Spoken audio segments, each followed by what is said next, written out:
What's going on, young people? Thank you for joining me for the first lecture of Unit 4. Unit 4 is all about learning, how our brain changes over time with new experiences.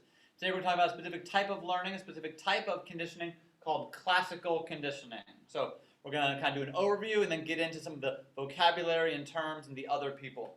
Classical conditioning is always associated with Mr. Ivan Pavlov. He's the father of classical conditioning. We talked about him back in Unit 1. Talk about him a lot this unit. His famous study having to do with dogs can be summed up with 3 words. Bell, food, drool. Let me explain. He would ring a bell, and then he would bring out food. And the dogs would drool. And at first, they were drooling because of the food. Pavlov kept ringing the bell, bringing out food, and the dogs would drool. Bell, food, drool, bell, food, drool, bell, food, drool. And then one day, Pavlov rang the bell, and the dogs drooled. Wow, that is learning, okay? So originally, the bell didn't mean anything. It was a neutral stimulus, an NS. When the sound happened, there was no response from the dog. It didn't care. When food was brought out, the dog did care. There was no conditioning required. This is natural and automatic reflex. It's an unconditioned stimulus that causes an unconditioned response. All dogs, all mammals drool when there's food. By pairing the neutral stimulus with the unconditioned stimulus, by pairing the bell with the food, bell, food, drool, bell, food, drool, bell, food, drool, that bell is no longer neutral. The dog has been conditioned to respond to this thing that used to be neutral. It's now a conditioned stimulus, and the dog's drool is what we call a conditioned response. Learning has happened. Here's what I want you to write. The neutral stimulus, the NS, in this case it was the bell, the thing that originally had no meaning for the dog, it did not create a response. Now initially, there was something that caused a response. An unconditioned stimulus, the food, led to an unconditioned response, the drool. Unconditioned, it means originally, automatically, naturally, at first, before any learning occurred, something made something happen. Stimulus response. After learning, okay, we have what's called a conditioned stimulus, the CS.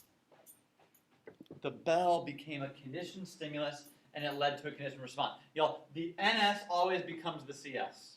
Mr. Jones, what does that mean? The thing that is originally neutral, after learning takes place, it becomes the conditioned stimulus. So the bell was neutral, and the dog was conditioned to respond to it. So the drool, originally it was drooling to food.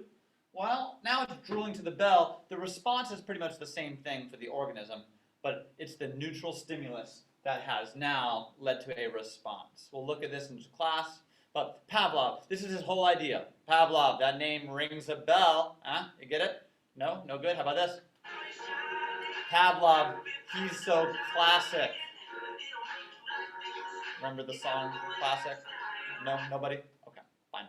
Make sure that you can answer this question. There's a scenario here, and I want you to figure out, in this scenario, what's the neutral stimulus? The neutral stimulus becomes the conditioned stimulus. What was the unconditioned stimulus that originally caused a response? See if you can answer this question. We'll go over it in class. Okay? Let's go into some vocabulary here. The first word, acquisition. To acquire means to get something. It's when the learning starts to happen. So for the dogs, the first time there was a bell and then food, the dog didn't drool to the bell, right? It was drooling to the food, but there was no learning yet. But as the dog continues to have this pairing presented, it soon learned that there's a relationship and association between the stimulus, the bell, the neutral stimulus, and the unconditioned stimulus, the food. So we call that acquisition. Now, what happens if we just kept on ringing the bell and we never brought food out anymore? Well, at first, the dog is going to drool a lot, but if we keep ringing the bell and there's never any food, we're going to have what's called extinction, meaning the learning is going to fade. The learning is going to go away.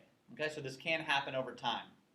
Now, if a response has been extinguished, if a day or a week or a month goes by, and all of a sudden Pavlov plays the bell again, It's like the brain is like, maybe this time, it's been a while, maybe this time there will be food. And what happened is a conditioned response can reappear, okay? So what we have here is dog learned that bell meant food and drool, and on this dotted line here, they stopped presenting the food.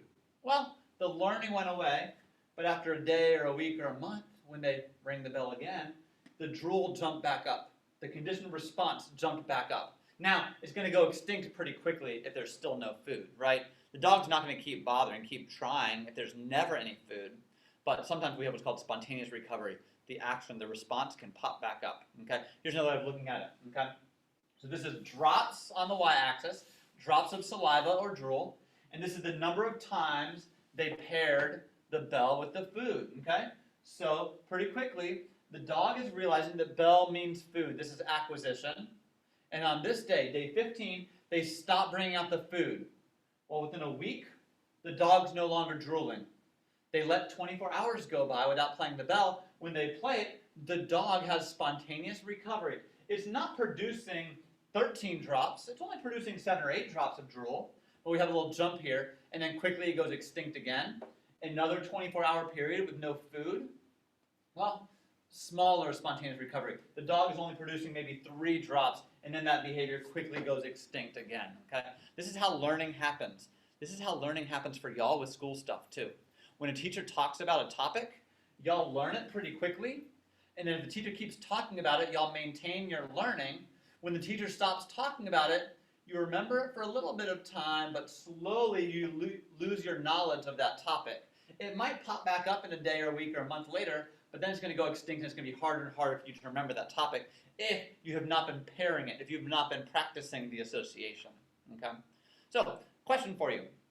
How good are you at distinguishing between different types of sounds, different bells or different tones? Can y'all tell the difference between the fire alarm, the tornado warning, the lunch bell, the bell to dismiss? They're all different sounds. If you can tell the difference, we say you are capable of discrimination. Now, when we're talking about prejudice and discrimination, which we'll talk about in the last unit of the year, that's bad. Okay? Now, this kind of discrimination is good. This kind of discrimination, D-I-S, discrimination, we associate with your ability to distinguish or to tell the difference between multiple stimuli. Okay? Discrimination, I would circle D-I-S, distinguish. Okay? They go together. I wish my marker was working, but alas, it's not. But y'all get that. Here we go. Discrimination goes with distinguish, to tell the difference between similar things. All right? Now, for some of y'all, they all sound the same, right? We call this generalization. Generalization is when a similar sound, it will still create the response. So let's say with your phone, that only one particular alarm wakes you up. That's you being discriminatory. You distinguish. Only that one very specific sound will wake you up. If any sound wakes you up, we call that generalization. Any sound creates the same response, okay? So generalization would be like, you look at your phone whenever anybody's phone rings. That's you generalizing. If you only check your phone when your specific one ringtone goes off, that's you discriminating or distinguishing. A couple more ideas. Higher order learning. Sometimes it's called chaining. Pavlov did another experiment, right? So we had bell, food, drool, bell, food, drool, bell, food, drool. And then Pavlov discovered that the bell could make the dog drool. Then Pavlov did something weird. He flashed a light and then rang the bell. No food at all involved. So the dog drools. What's the dog drooling at? Well, it's drooling at the bell, the conditioned stimulus, right? It was a neutral stimulus. It became a conditioned stimulus. So now it's a conditioned stimulus. This light is now the neutral stimulus. Guess what? If Pavlov does light, bell, drool, light, bell, drool, light, bell, drool, pretty soon that dog, it might drool at the light, even though the light has never been paired with the food. That's what we call higher order learning or chaining. This is a confusing sentence. A CS is paired with a new NS to evoke a CR, despite never having been paired with a US. Oh, what does that mean? Well, in this example, this means that like the bell is paired with the light and it becomes like the tone even though the light is never paired with the food. So the bell is acting like the food. It is creating a response the way the food did, which is pretty powerful. Okay? Pretty powerful that this can happen. We call this chaining. So let's see if you understand the difference between generalization and discrimination. I want you to imagine this scenario. Try and figure out what the NS, US, UR, CS, and CR might be, and then how we could have stimulus generalization, stimulus discrimination, or how Anthony's response might change over time as he experiences this doctor, this nurse, this painful shot. Okay? We'll talk about this in class. So, point 4 for today. John Watson, our second psychologist for the unit. We call him the father of behaviorism. Okay? So Pavlov, father of classical conditioning. Watson, he gets all of behaviorism, this big field about experiments and observation. John Watson is famous for also doing an experiment with classical conditioning, and it wasn't with a dog, it was with a baby, little Albert. Okay? I'm going to send you all this video link. It's kind of disturbing, actually. What they did was they took a baby and they let the baby play with little white fluffy bunnies. Okay? And the baby liked the fluffy bunnies. The baby was neutral about the bunnies. The bunnies didn't create any sort of response. And what he wanted to see is, could we condition a human the way Pavlov conditioned dogs? So, did an experiment. Whenever little Albert would touch the cute little white fluffy bunny, John Watson and his student, Miss Rayner, they would take these cymbals, like, clashing cymbals, and they'd slam the cymbals and make a loud noise right behind little Albert's head. The cymbals would make little Albert cry. Okay? So originally, the bunnies didn't impact little Albert, but the cymbals made little Albert cry. Okay? So we have an NS, right? We have the bunny. We have an unconditioned stimulus that causes an unconditioned response. And what they did was like the Pavlov experiment. Bunny, cymbals, little Albert would cry. Bunny, cymbals, little Albert would cry. Bunny, cymbals, little Albert would cry. Well, guess what would happen one day? Eventually, the bunny became a conditioned stimulus, and just seeing the bunny, having the bunny in the room would make little Albert cry. Little Albert, humans also learn associations between stimuli. So you match up, make sure that you can do 1 through 5, match them up with A through E here, and think about how little Albert might generalize or might discriminate, because little Albert did generalize. It wasn't just little bunnies that made little Albert scared. What else might have made little Albert scared? Pause it, think about it, make sure you can answer these maybe in your notes, so when we go over in class next week, you'll be ready. Okay? Last set of notes here is about a specific type of classical conditioning. So some people might think, wow, we can train any organism to do anything.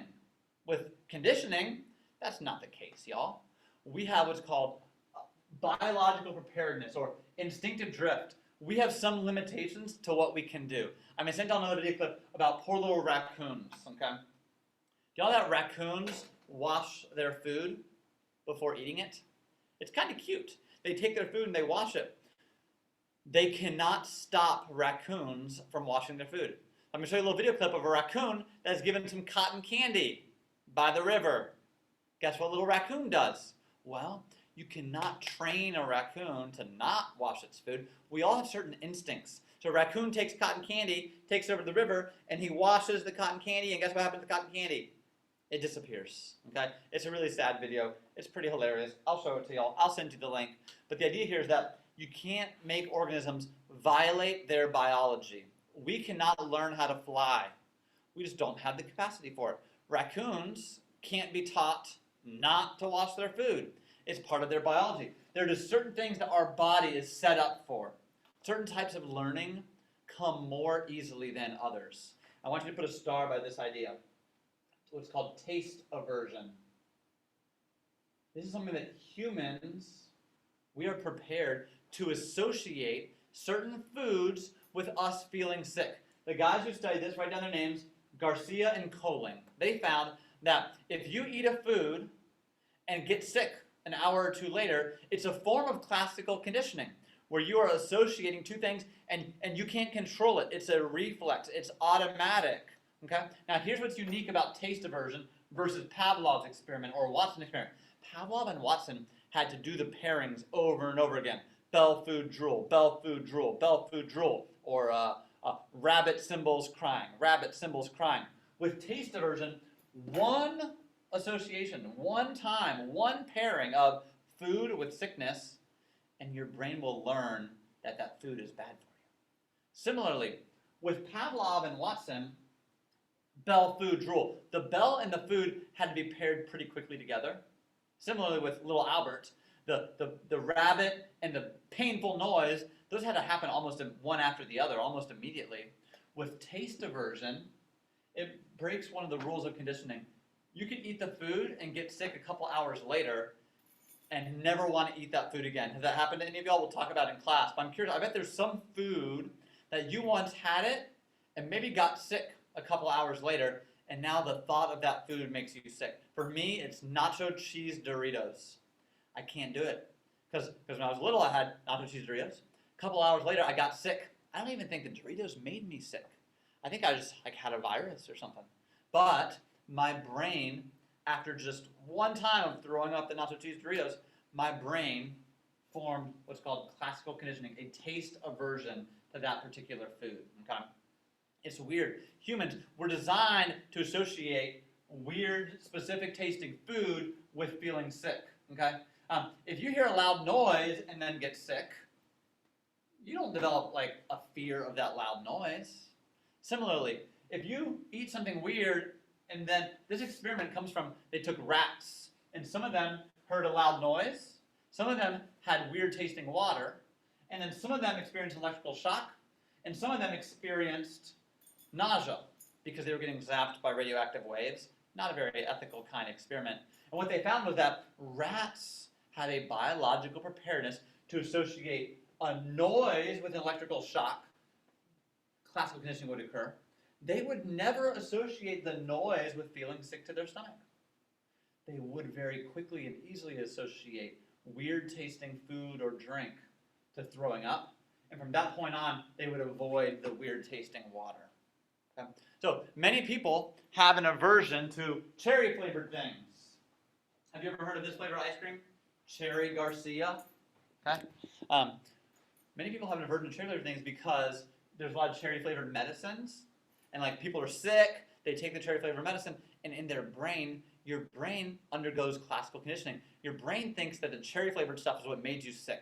That's not the case, but we have a biological preparedness that we cannot overcome. Okay? So here's another check for understanding for you. Make sure you can understand what the different types of learning are.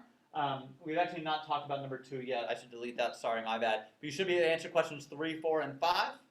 Good luck. We'll talk about all the answers in class. We'll do a lot of practice as well, and I'll share these videos with you to the Pavlov video and the Little Albert video and the raccoon video at some point so you can watch those for yourself, okay? Maybe I'll put them on e-class. Thanks, y'all. Appreciate it. Peace out.